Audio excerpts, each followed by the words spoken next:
All right, we'll say good morning. Let us begin by thanking our sponsors, our Talmud Torah sponsors for the month of Av, Max and Brenda Lapkovsky in honor of Yitzchak Meir's upcoming bar mitzvah, Riva Mitzner, in commemoration of the first yarzheit of her father, Larry Schneck, Aryeh Ben Chaim. Our week of learning sponsors, Mark and Sarah Meisler for the yarzheit of Mark's grandmother, Ann Altman, Chana Devora Bas Yehuda, and Bill and Razy Eskin, Lezecher Nishmas, Bill's father, Mordechai Ben David, on the 7th of Av, and Lezecher Nishmas, Razy's mother, Sivya Bas Moshe Aaron, on the 8th of Av. And our Daf Yomi sponsors, Maish and Devora Werdersheim, in commemoration of Devora's father's yarzheit, Aryeh and Leib Ben Yosef. We hope that in the amount of our Talmud Torah, all of the Neshamos will have an Aliyah and the families a Nechama. And above say with that, let us begin. Today's Daf is Daf Hey. We actually have a really beautiful Daf ahead of us today with some incredible Yisodos. We are picking up on the bottom of Daled Amud Beis 4b, and we are picking up at the 2 dots. So it is 6 lines up from the bottom. So remember the Mishnah said, V'she'ena gava asar tzvachim. Remember the Mishnah said, if a sukkah, up until now we've primarily been focused on the sukkah that is lamala me'esrim amma, higher than 20 amas.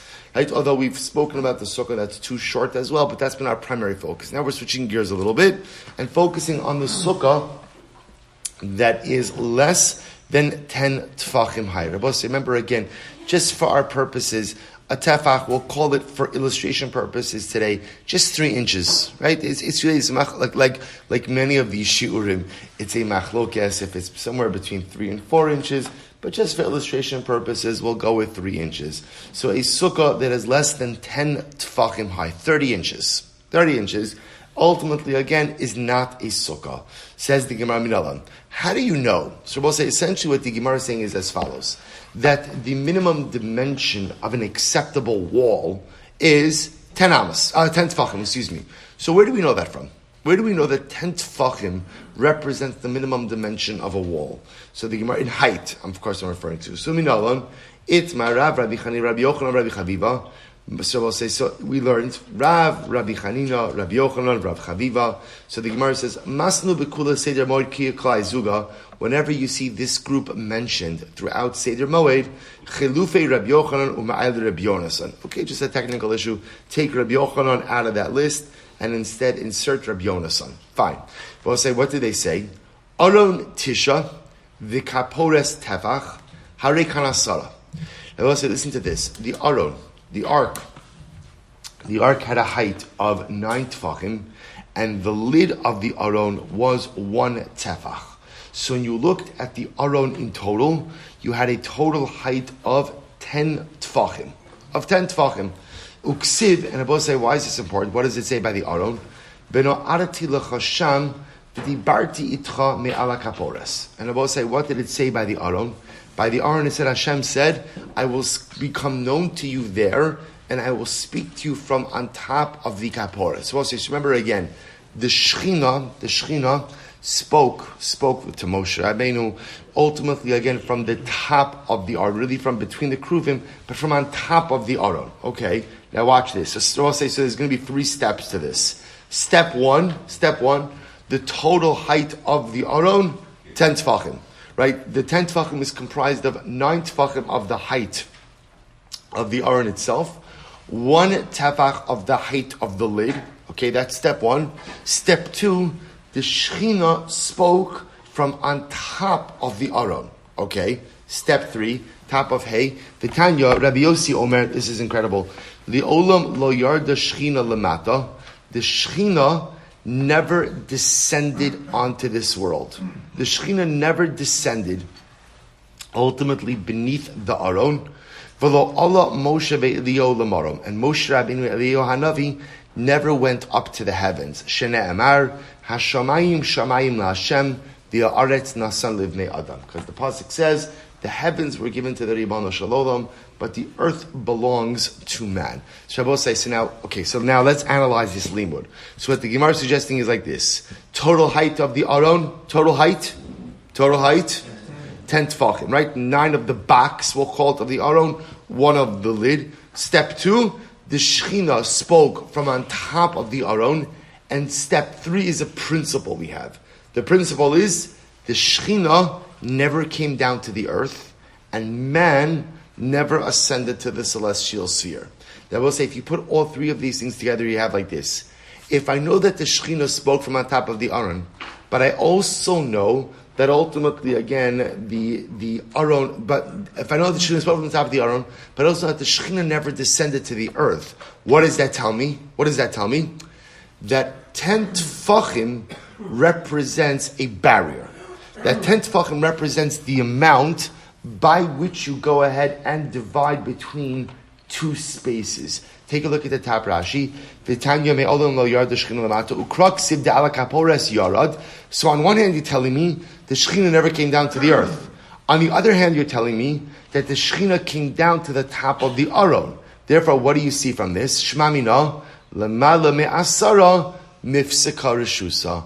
From here, you see that 10 tefachim represents a division between two areas. So when it says that the Shekhinah never came down to the earth, what does that mean? What does that mean?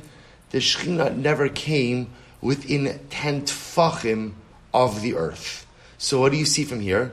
That 10 tefachim is the minimum measurement which demarcates between two areas. What's the job of a wall? The job of a wall is to demarcate between two areas. And we learn from here that what? The minimum height of a wall is 10 tefachim. Isn't this incredible what I'll say? So essentially, we learn that the minimum height for the wall of a sukkah, the minimum definition of a wall, the goal of a wall to demarcate between two areas is 10 tefachim, based on the fact that the Aron was 10 tefachim high, the Shekhinah spoke from on top of the Aron, and the Aron never came down, and the Shekhinah never came down to the earth. The Shekhinah only went up until 10 tefachim off the earth. Good. So the Gemara says, so we'll talk about this a little bit more. The Gemara says, by the way, is that true? V'lo yarda Shekhinah lamata? The Shekhinah never came down to the earth. What about the pasuk that says, V'haksiv, Vayered Hashem Har Sinai? What about the pasuk that says Hashem came down to Har Sinai? L'mala me'asar tefachim. It means the Shekhinah came down, but the Shekhinah never came within 10 tefachim of the earth itself. I v'haksiv, v'amdu raglov bayomahu, al harazesim. But the pasuk says about now the Gemara quotes from the pasuk in Zechariah. Ultimately, again, his feet will stand on that day on harazesim, which sounds like again the Ribono Shalom is standing on harazesim. Again, lemala me'asar tefachim. Ultimately, again, whenever it speaks of the Shekhinah coming down, Shekhinah comes down, but never within what? Never within what? Never within 10 tefachim. They're both saying, I want to share with you something on this, because this is an incredible yisod. What this really represents is this idea that the Shekhinah comes down, but there's always a space. There's always a space. It's really, remember again, it's based on the Shamayim LaHashem, the Aretz Nasan Livnei Adam. So I want to point out something absolutely amazing. That the Gemara here makes it like an unequivocal truth that the Shekhinah never comes down. On both sides, there are exceptions to this. You know, it's like a lot of times, well, it's just a rule. The Shekhinah never comes within Yud Tefachim except when? When it does. And I'll give you two examples. The San Zerab, the Divrei Chaim, says something absolutely beautiful. He says by Chanukah, he says the mitzvah of Ner Chanukah is to light the menorah lemata miyud tefachim. Lemata miyud. Again, we're not used to this because, again, in the diaspora, the mitzvah changed over time, and we light in our homes. So our goal is to light in a window that's, facing Shusarabim. But when you light, in the real pure mitzvah, when you're lighting outdoors, not only are you lighting outdoors, on the other side of the door of the mezuzah, but the mitzvah is to light lemata miyud within 10 tefachim. And the Sanz Rav says lemata miyud. It's so interesting. Why lemata miyud? Because Rabbi said, what's Chanukah? Chanukah represented a time of such oppression, spiritual oppression, physical oppression, and the whole yisod of Chanukah is ultimately, again, Shimcha lo shechachnu na'al tishkachenu, that the Ribono Shel Olam is with us even in the most difficult of times, and even when lamata miyud, if we need the Shekhinah to come to us lamata miyud, the Shechina comes. We dafka light the Ner Chanukah lamata miyud to show us that Shechina, I know you say that you never go lamata miyud. You never go lamata miyud.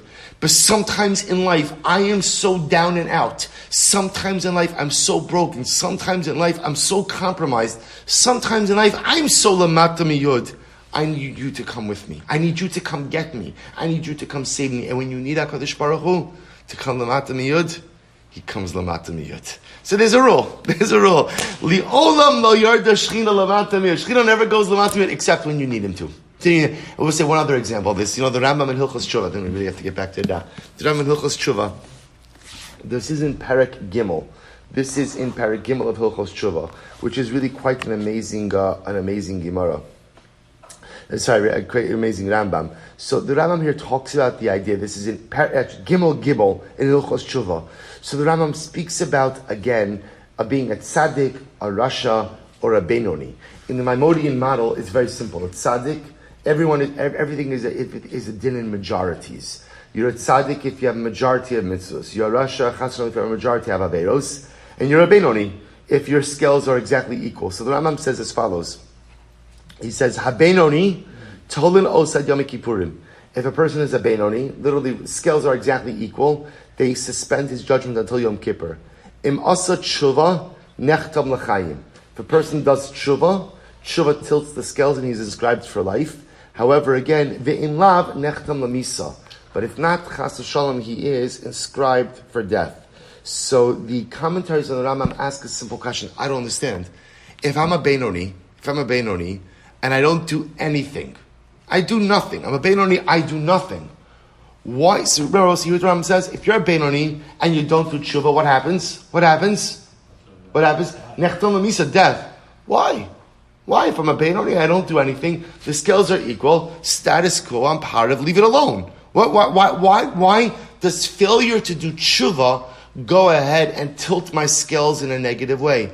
To which the commentaries of the Rambam point out, because they both say, what's the whole Yisur of the Yomim Noraim?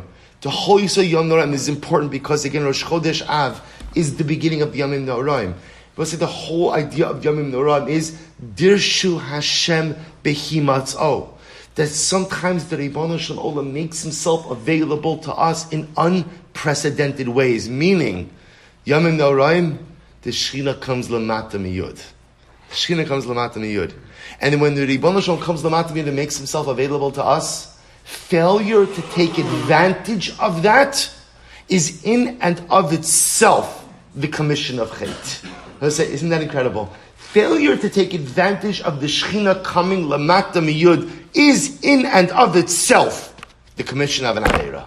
And therefore the Benoni who does not do tshuva, the Benoni who does not take advantage of Dirshu Hashem Behimatz'o, the Benoni who does not take advantage of the Shechina Lamata Miyud, Nechtam L'misa. So let's say the Gemara makes it sound like an unequivocal, ironclad rule. The Shechina never comes down Lamata Miyud, except on Chanukah, and except on Yamim Noraim. And by the way, if you're a good chassid, you'll find them a car for it on Purim, on Pesach, and Shavuos, and many other Tu B'Shvat, and many other days as well. But otherwise, it's a rule. Otherwise, again, it's a rule. But Lamaisa, the Shechina doesn't come down Lamata Miyud, except in those times when we really need him to. So the Gemara goes right there. So the Gemara says, Moshe Allah Ela. I'm sorry. V'lo alu Moshe Ela Lamara. But the second part of the statement was, and Moshe and Eliyahu never went up to the heavens. Is that true? V'haksiv u'Moshe Allah Ela Elokim. Moshe went up to the celestial sphere. L'mata me'asara. Both it's the same idea. Moshe went up, but he never came within the 10 tefachim of the celestial sphere. He was always 10 tefachim below. V'haksiv Eliyahu b'sar hashamayim. The pasuk says that Eliyahu Navi went up in a storm, right? In a storm wind to the heavens. Lamata me'asara. Same idea, but I'll say again. So yes, you'll find people, human beings, when I say find people, Moshe and Eliyahu going up to the heavens, but once again, essentially what's happening over here is they're always lamata me'asara. The same way that when the Shechina comes down, the Shechina hovers lamala me'asara, he comes down, but never within 10 tefachim of the earth. When human beings go up to the celestial sphere, they go up, but they're always below 10 tefachim of the celestial sphere.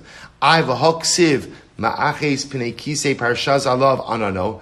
But the Gemara over here quotes the pasuk from Eov that says that Moshe Rabbeinu was able to hold on to the throne of HaKadosh Baruch Hu, and the Ribbon Shalom spread his cloud over Moshe Rabbeinu. V'amar Rabbi Tanchum melamed shepiresh shakayim liziv shchinoso va'anano alav.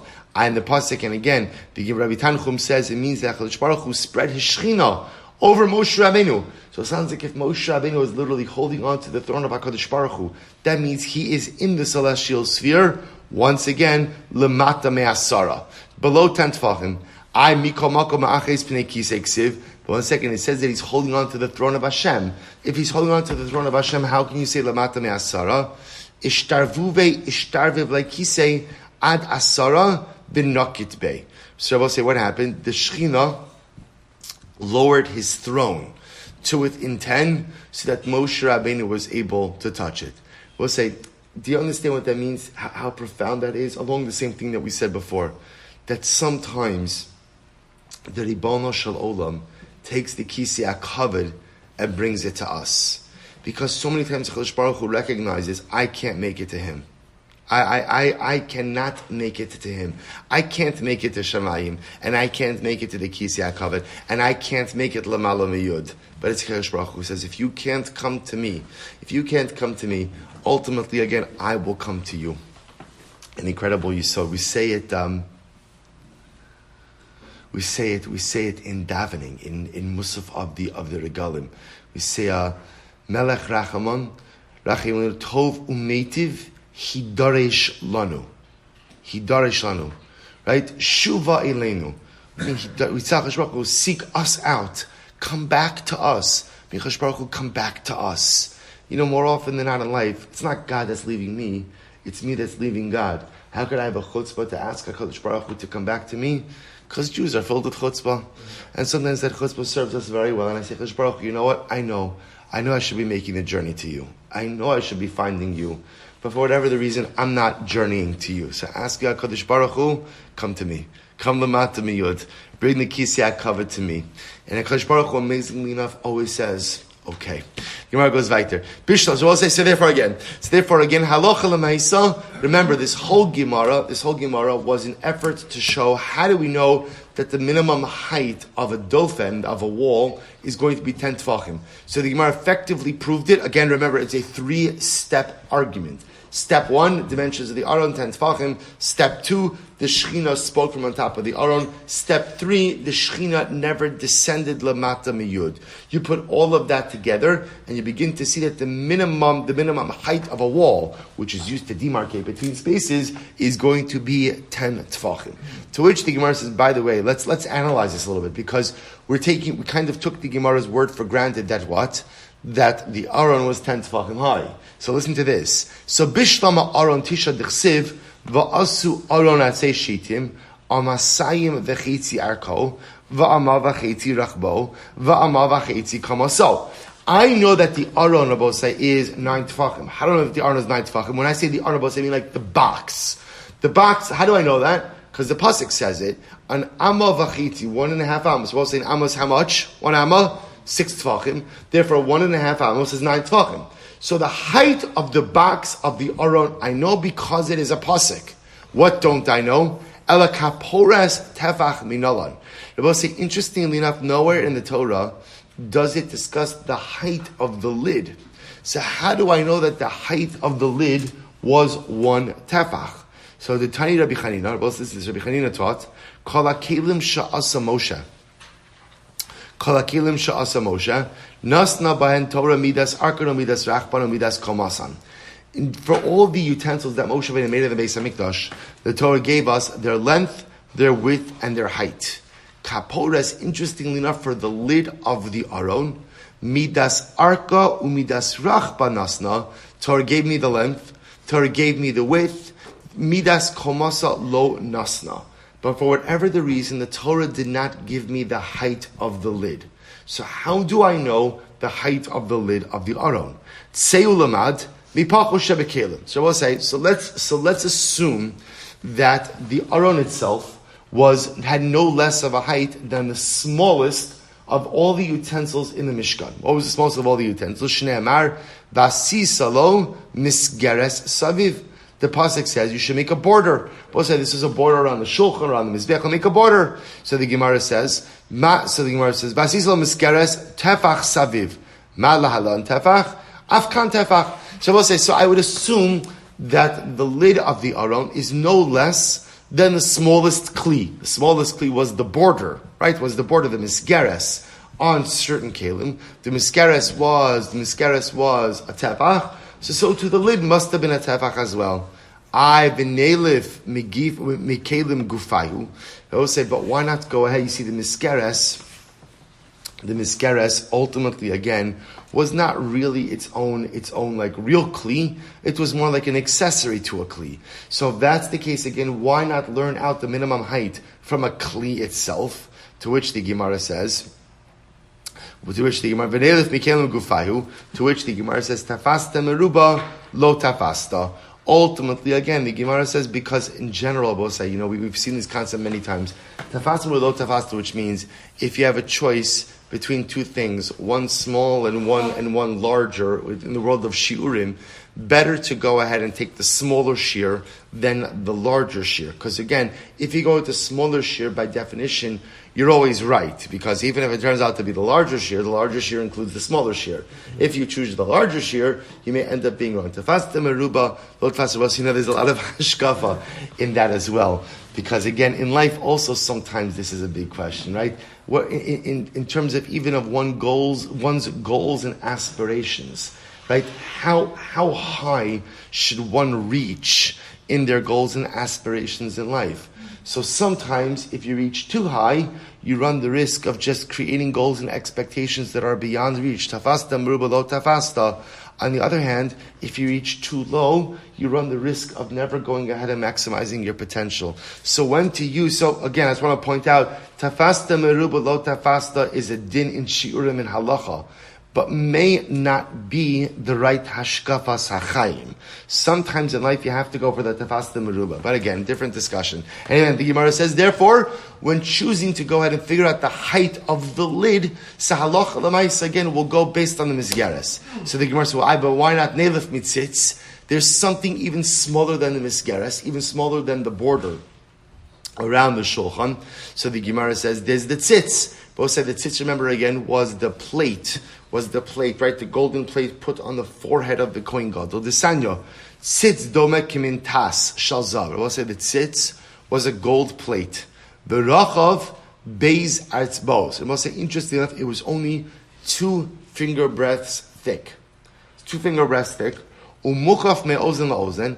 And it went from ear to ear. So it was wrapped around the forehead of the Kohen Gadol. Uksiv alav beis shitin. And it had writing on 2 lines.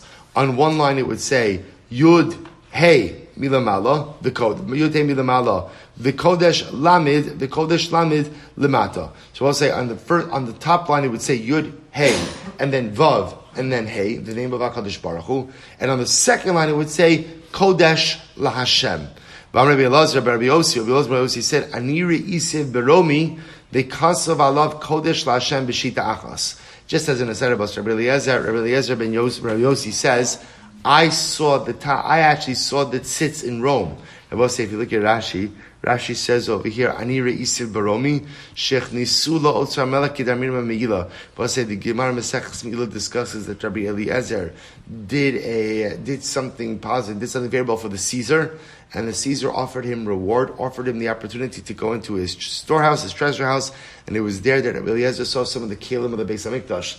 So Rabbi Eliezer says, I saw the tzitz, and it wasn't written on 2 lines, it was written on 1 line. Okay, that's just the detail. So we'll say, the Gemara is asking over here, so the tzitz is only 2 finger breadths thick. So why don't you say that the kapores maybe resembles the tzitz, and maybe the kapores is not 1 amma of height, but maybe it's only 2 finger breadths of height, right? So, I'm sorry, 1 tefach of height, but maybe 2 finger breadths of height, to which the Gemara says, done in kli mikli, ve'in done in kli mitachshit. Because we'll say, interestingly enough, the tzitz is not a kli.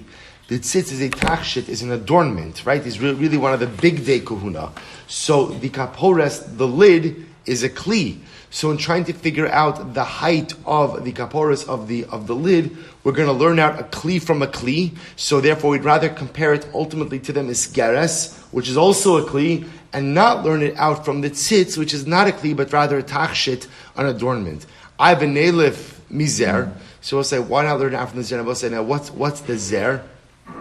The zer ultimately again was a crown-like border, right? Was like another crown-like border that was on the aron, the shulchan, and the mizbeach hakitoras. The amar mar zer mashahu.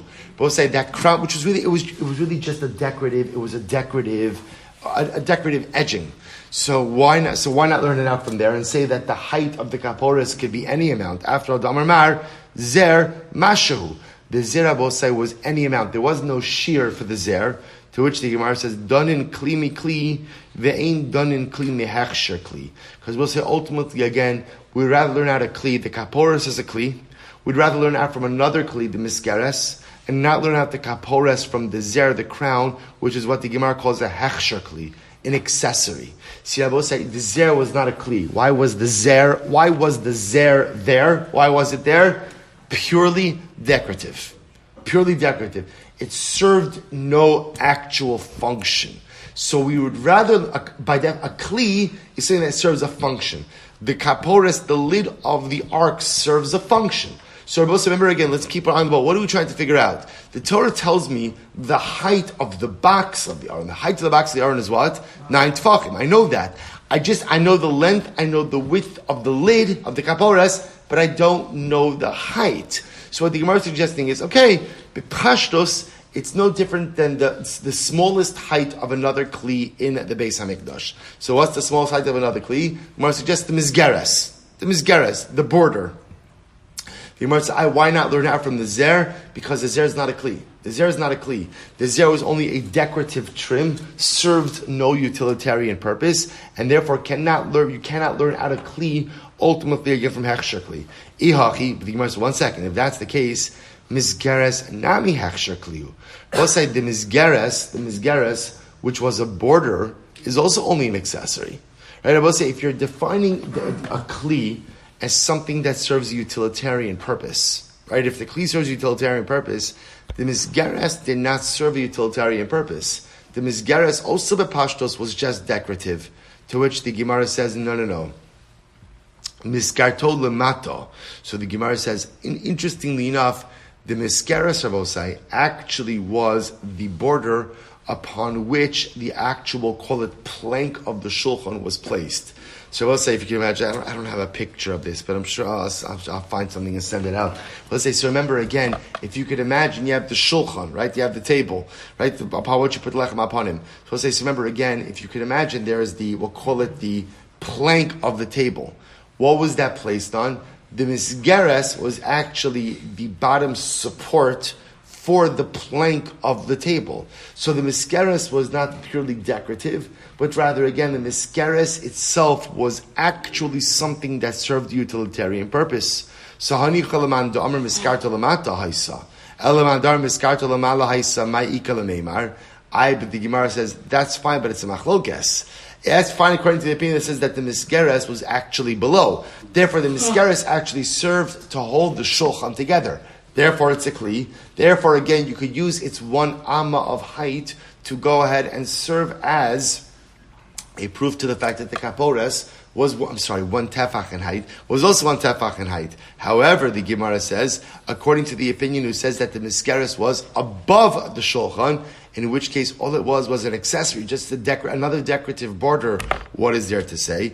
To which the Gemara says, Ma'ikal Meimar, Hai Hechsher Kliu, Ela Donin Davar Shenitna Batorah Mida, Midavar Shenitna Batorah Mida, Va'ayochichu Tzitz Vizer, Shelo Nitnu Bahen Torah Mida Klal.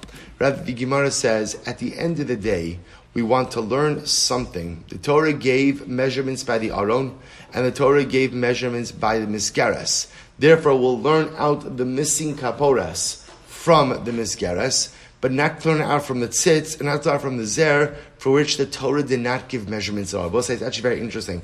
The Torah does not give measurements for the tzitz, and the Torah does not give measurements ultimately for the zer. Therefore, we can't learn out the lid of the aron from things which themselves do not have a shear. Rather, we'll go ahead and we'll learn out the shear from the misgeres, which the Torah does give a shear of 1 tefach for. So the Gemara says, fine. Rav Huna says this from here. So we'll say, so again, Rav Huna is not switching gears. So first approach, so we'll say, remember it again. Everybody's agreeing that where do we learn out the minimum height of a wall from? Where do we learn out from?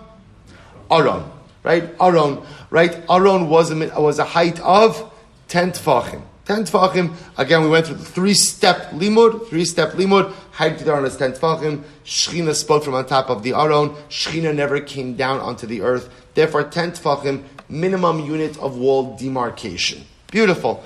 Now the Gemara says, by the way, how do you know the Aron was 10 tefachim? Specifically, I know the ark, the box of the ark was 9 tefachim. How do you know that the lid was 1 tefach? So we'll say, first approach was, we learn out the lid from the misgeres. From the misgeres, which was the border around the shulchan, was 1 tefach. That's like the minimum dimensions of the height of a kli. So the misgeres was 1 tefach. We learn out therefore the height, the unnamed height of the lid of the aron was also 1 tefach. Good. That's approach 1. Approach 2. Rav Huna Amar Mehacha. Rav Huna takes another approach, and Rav Huna says, El pnei kapores kedma.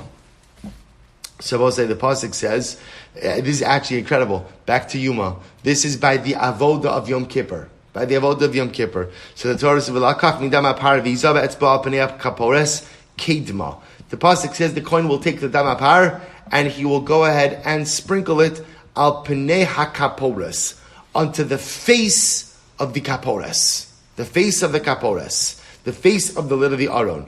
So the Gemara says, interesting that it calls the top of the aron a face. Vein panim pachos mitefach. And I will say there is no such thing as a face, the human face, that is less than 1 tefach in height. Interesting limud, right? So once it's calling the top of the aron, the lid of an aron, a face, pnei kapores, there's no human face that's less than a tefach in height. I ve'ima ka'ape amadeis ve'ima ka'ape de be'yuchni. I b'meir was is talking about the face of a be'yuchni. Be'yuchni was a humongous bird. A humongous bird. So he's talking about the face of like a be'yuchni bird, which was huge. So maybe the top of the aron was actually much taller. Again, tafasta meruba lo tafasta. No, come on, it doesn't make sense, right? If you can't go for that. When you have an unknown shear, you cannot go ahead and seize upon the largest shear. The Gemara says, tafasta lo tafasta, tafasta mo tafasta. Ve'ema ka'api ditzvirta. So the zutar tuva. Maybe it's about the face of a very small bird. So maybe again, it's even much less than a tefach. Amar Rav Acha bar Yaakov, Rav Huna Pnei Gamar.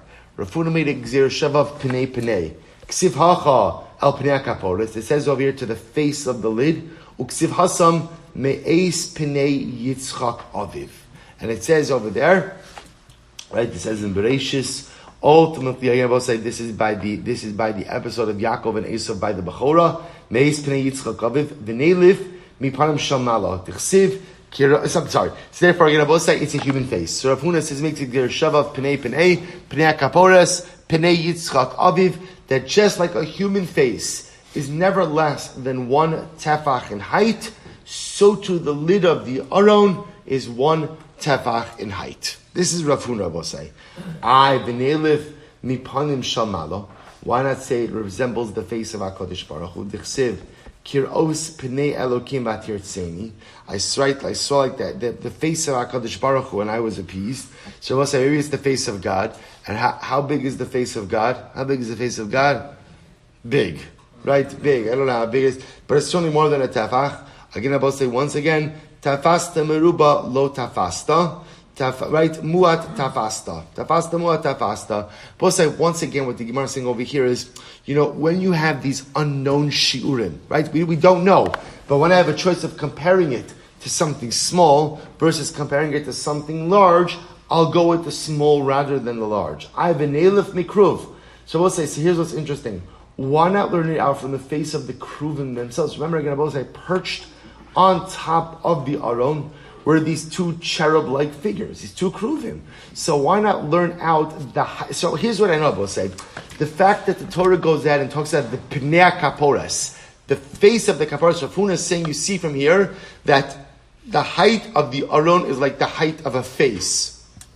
Rav Huna is suggesting, based on the Gzir Shav of Pnei Kaporas to Pnei Yitzchak Aviv, that the height of the aron is like the height of a human face, and the height of a human face is no less than one tefach. To which the Gemara says, well, maybe it's the face of the kruvim. Maybe it's the face of the kruvim. To which the Gemara says, V'neiluf mikruv. Why not learn out from the face of the kruvim? D'chsiv ela kaporas yu pnei kruvim. Right? By the kaporas should be the face of the kruvim. Amar Rav Yaakov Gemiri ein pnei kruvim pechusim tefach. And yet we learned that what Rabbi say. The face of the kruvim was no less than one tefach. So it's a pretty good raya. The kruvim are perched right on top of the aron. So why not learn out pnei, panim from the face of the kruvim? And the kruvim again were no less than one tefach. To which the Gemara says, Enochinami, Rav Huna nami mihacha gamir. Rav Huna also learned it out from here, I will say. So if you look at Rashi says over here, Rashi suggests as follows. Ein pnei kruvim bechusim etafach. Rashi says, I'm sorry, we have to get into Rashi. So the Gemara says, Rav Huna nami mihacha gamir. Enochinami, Rav Huna could also learn from the kruvim. So we'll say, apparently Rav Huna has a double limud. He learns out pnei gzer shava from Yitzchak Avinu, right, which tells us a human face is no less than one tefach, and he could also learn it out from the kruvim, because according to at least one opinion, the face of the kruvim was not less than a tefach as well. So we'll say, the Gemara says, by the way, so therefore I will say, I just want to point out two different approaches as to how to learn out the thickness of the lid. First approach says we learn out the one, not thickness, height. The one height amma of the lid from the misgeres. Second approach says we learn out the one height of the lid from where? Pnei. Just like a human face, or the face of the kruvim was not less than a tefach, so too again the height of the aron was not less than a tefach as well. Incredible. Umay kruv, by the way, the Gemara talks about the kruvim. What's a kruv? Rabbi Avo kirabia. The kruvim, Rabbi say, looked like young children. Shekin b'Bavel korin liyenuka ravya. Because we'll say in Babel they used to call young children ravya. So it was like quite beautiful. So the kruvim looked like two young children. We'll see as machlokes if the kruvim looked like two male children or like a little boy and a little girl. But anyway, according to the Gemara, it says over here that the kruvim were childlike figures. Amalei Abaye, ela me'ata dichsiv pnei ha'echad pnei ha'kruv u'pnei ha'sheni pnei adam hainu kruv hainu adam. So I will say if that's the case, the Gemara here quotes the pasuk in Yecheskel, which speaks about again the esoteric vision of Yecheskel with the throne with multiple faces, the chariot with multiple faces. It says one face was a kruv and one face was a person. But you just said before that a kruv is a human being. To which the Gemara says hainu kruv hainu adam. Ape reverbi ape zute. One looked like a child, one looked like an adult. Okay? Umimai, so we'll say fine. So therefore again, we'll say we have successfully established that the height of the aron was 10 tfachim. Again, remember this whole time, the first 9, the Torah says explicitly, because the Torah tells us that the box of the aron was 1.5 amos. 1.5 amos is 9 tfachim. This whole time, this whole discussion was about ascertaining that the height of the lid was 1 tefach. So again, 2 approaches to solidifying that truth. Either first approach, we equate the lid with the misgeres. The misgeres, which was the smallest kli in the Beis Hamikdash, had a height of 1 tefach. Therefore, again, the height of the lid of the urn was 1 tefach as well. Or approach number 2, pnei kapores. The Torah speaks out the face of the lid. Minimum height of a face is 1 tefach. Good. So we'll say, now that we know that, minimum, therefore, again, and minimum height of a wall is 10 tefachim. To which the Gemara says something very interesting. Umimai dechalala asara bar misichacha ema bahade sichacha. Shabbos said, listen to this. Up until this, right, we're assuming, Shabbos, that when we speak about that the minimum height of a sukkah is 10 tefachim. So we'll say, what does that minimum height represent? The airspace independent of the schach. In other words, in order for a sukkah that is 10 tefachim height to be kosher, what has to happen? It's 10 tefachim of unobstructed airspace, and the schach sits on top of that. But if the schach is within the 10 tefachim, what's the halacha? The sukkah is pasul. To which the Gemara says, how do you know that? Umimai dechalala asara bar misechacha. How do you know that the 10 tefachim is 10 tefachim independent of the schach? Maybe ema bahadi sechacha. Maybe I will say 10 tefachim means 10 tefachim, and what? The schach could be within that 10 tefachim as well. To which the Gemara says, Ela mi beis olam and gomer. We learn it out from the Beis HaMikdash. Dichsiv, v'abayis asher bana shlomo la'Hashem, shishim ama arko, ve'esrim ama kurachbo, ushloshim ama komaso. Because the pasuk says that the house that Shlomo Melech built was 60 amos in length, 20 amos in width, and 30 amos in height. We're going to be focusing on the height over here. Right? 30 amos in height. Uksiv, and the pasuk says, Komas hakruva echad eser ba'amo. The pasuk says that the kruv was 10 amos. Now, I know you're thinking to yourself, kruv 10 amos, what are you talking about? Shlomo HaMelech constructed additional kruvim. This is not referring to here the kruvim that sat on top of the aron. This is talking about additional cherub-like figures that Shlomo HaMelech fashioned for the Holy of Holies, the Kodesh HaKadoshim. So the pasuk says, Kruva echad eser ba'amo. One kruv was 10 amos tall, v'china kruv hasheni. And ultimately, again, it says the second kruv as well. Shlomo HaMelech made 2 additional kruvim to be sitting or to be standing in the Kodesh HaKadoshim, each one measuring 10 amos height. So here's what you have to remember. What's the height of the Beis HaMikdash? What's the height of the Beis HaMikdash? 30 amos. Height of the kruv? 10 amos. Okay, now watch. The Tanya we learned, in the Beis HaMikdash, it turns out that what? That the kruvim stood at 1/3 of the height of the Beis HaMikdash. We'll say again, no rocket science, so I'm not good at math, but this one's pretty straightforward. Right? We've got 30 amos of height in the Beis HaMikdash, 10 amma high kruv. The kruv stands at 1/3 of the height of the Mikdash. So kruvim b'shlosh habayis in omdin. So the Gemara says, Mishkan nami kruvim b'shlosh habayis imdin. So we can extrapolate from this that also the kruvim in the Mishkan. That I will say, how many kruvim were there in the Mishkan? How many kruvim in the Mishkan? Only 2. Where were they situated? On top of the aron. So just like the kruvim, the new kruvim that Shlomo built in the Mikdash, sat at 1/3 of the height of the Mikdash, so to the kruvim in the Mishkan sat at or were perched at 1/3 height as well. So watch this. Mishkan kamahavi. So we'll say in the Mishkan, how were the kruvim situated? Eser amos. They are at Eser amos, right? How tall was the Mishkan? Dichsiv Eser amos orach hakeresh. So we'll say now. So remember again. So the Mishkan itself was 10 amos tall. How do we know that? We'll say again because the Torah tells us that the planks which comprised the wall of the Mishkan were 10 amos tall. Watch this. Eser amos havi orach kamahavi. Mishkan kamahavi Eser amos. Dichsiv Eser amos orach hakeresh. So kamahavi luhu shisin pushchi. So we'll say so again. 10 amos is how many tefachim? 60. So the Gemara says, Talsei kamahava. So what would be 1/3 of 60 tefachim? 20 tefachim. So the Gemara says, so Talsei kamahavi esrim pushri dal asara da'aron v'kapores. So take away 10 tefachim, which represents the aron and the lid. Pashaluhu asara. Ultimately, again, we are what? We're dealing therefore with what? 10 tefachim, which I will say tells you that what? The kruvim in the Mishkan took up a space of 10 tefachim. Therefore, I will say, interestingly enough, the aron was 10 tefachim, the kruvim themselves were 10 tefachim as well. Look, sev, v'hayu hakruvim, parsei kinafayim l'mala, sochachin bekanfehem ala kapores. And I will say, what does the pasuk say? Watch this. It says that the kruvim, parsei kinafayim, had extended wings, l'mala, extended above, sochachin bekanfeihem. Literally again, covering with their wings. Ala kaporis, on the kaporis.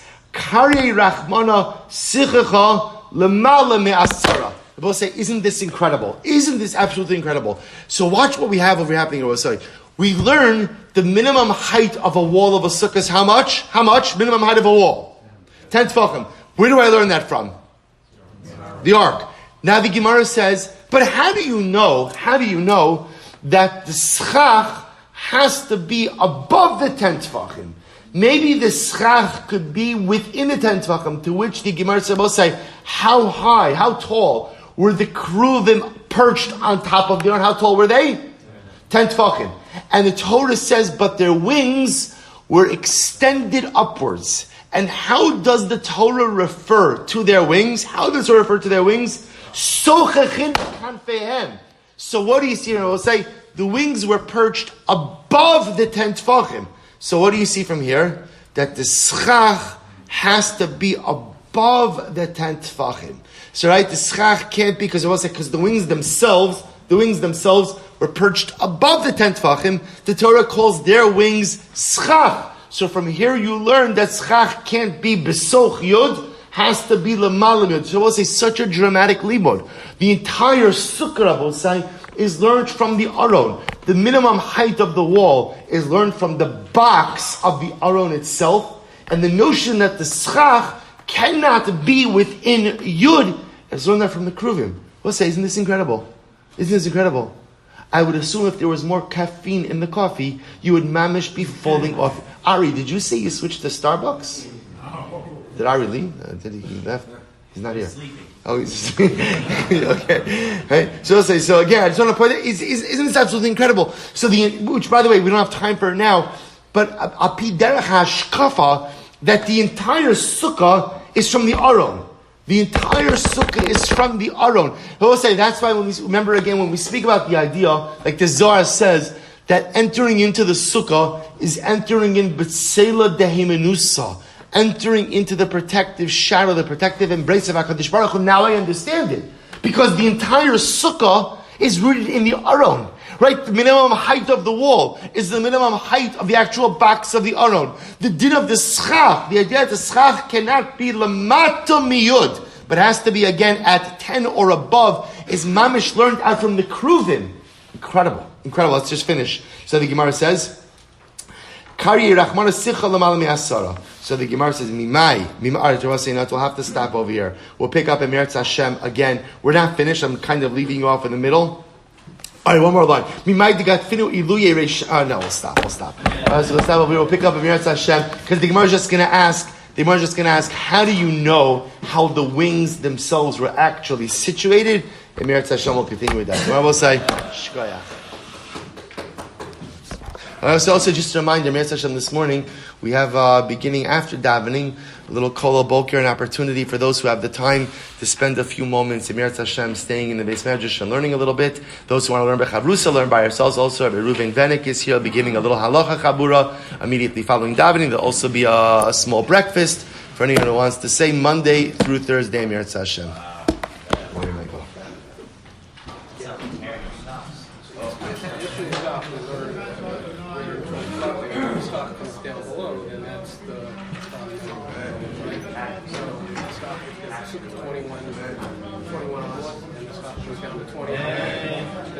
As long as it's Hamas to Tfilas Merub Mechamasa.